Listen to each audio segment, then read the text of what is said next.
நான் அதிகாரி பற்றி பல பதிவுகள் போட்டுக் கொண்டிருக்கிறேன். பொதுவாக அதிகாரிகளுக்கு தனக்கு எல்லாம் தெரியும் என்ற சிந்தனை உண்டு.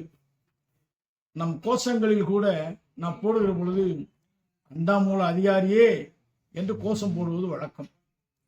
அதிகாரிகள் புரிந்து கொள்ள வேண்டும், தனக்கெல்லாம் தெரியும் என்ற கோட்பாட்டில் இருக்கக்கூடாது. கீழ் இருக்கிற தொழிலாளிகள் விவரமானவர்கள், விவரம் தெரிந்தவர்கள் என்று புரிந்து கொள்ள வேண்டும். ஒரு விஷயத்தை நான் உங்களுக்கு சொல்றேன். நீங்க நாடு புகழும் அவை, ஞான தமிழ் கடல் அறிந்த நாடு புகழும் அவை. பெரிய அறிவாளி, அவர்கிட்ட எதுவுமே பண்ண முடியாது, அவ்வளவு ஆற்றல் தமிழ்.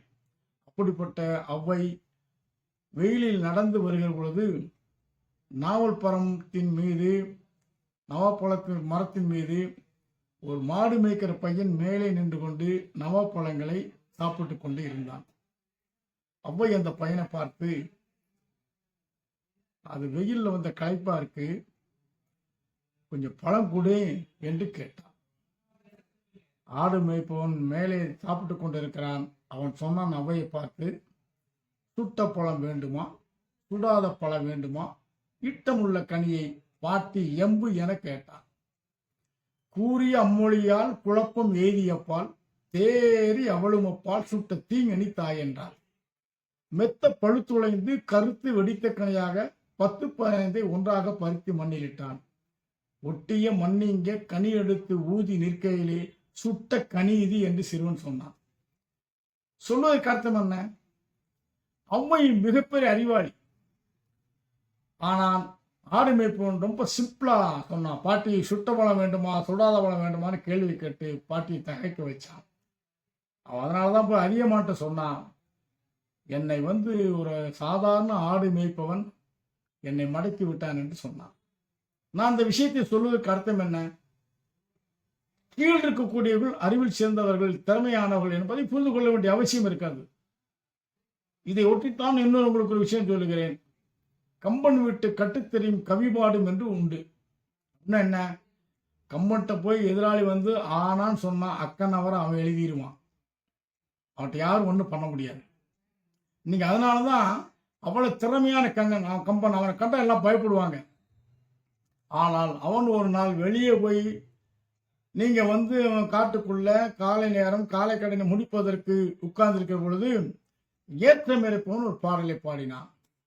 மூங்கில் இலை மேலே தூங்கும் பனி நீரே என்று பாடி நிறுத்தி விட்டான்.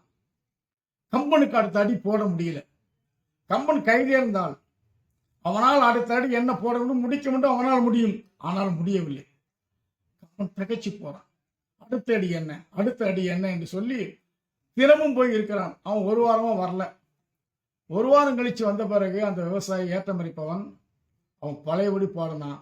மூங்கில் இலை மேலே தூங்கும் பனி நீரே, தூங்கும் பனி நீரை வாங்கும் கதிரோனே என்று பாடி முடித்தான். கம்பன் தலையில் அடித்துக் கொண்டான். இதையா சொல்றேன்னு சொன்னால், அவர் ஏற்றமுறைப்பவனாக இருந்தாலும் சரி, சாதாரண விவசாயிகளாக இருந்தாலும் சரி, படிக்காதவனாக இருந்தால் கூட அவருக்கு ஆற்றலும் திறமையும் உண்டு என்பதை அங்கீகரிக்கப்பட வேண்டும். நம்முடைய அதிகாரிகள் புரிந்து கொள்ள வேண்டும். கீழ் இருக்க தொழிலாளர்களுக்கு இந்த கழகத்தை வழிநடத்தி செல்வதற்கு ஆற்றலும் அறிவும் திறமையும் இருக்கிறது. அதை அங்கீகரிக்க வேண்டும், இணைந்து செயல்பட வேண்டும். அப்படி மேல் இருப்பவர்கள் கீழ் இருப்பவர்களுக்கு ஒன்றும் தெரியாது என்று சொல்வது மிக மிகப்பெரிய தப்பு. எனவேதான் இது போன்ற அனுபவங்கள் நிறைய இருக்கிறது. ஆகவே நம்முடைய அதிகாரிகள் புரிந்து கொள்ள வேண்டும், மேல இருக்கக்கூடிய நபர்களும் புரிந்து கொள்ள வேண்டும். கீழ் இருப்பவர்களுக்கு திறமையும் ஆற்றலும் அறிவும் இருக்கிறது. அது அங்கீகரிக்கப்பட வேண்டும், எடுத்துக்கொள்ளப்பட வேண்டும் என்று இந்த செய்தி மூலமாக உங்களுக்கு சொல்லுகிறேன்.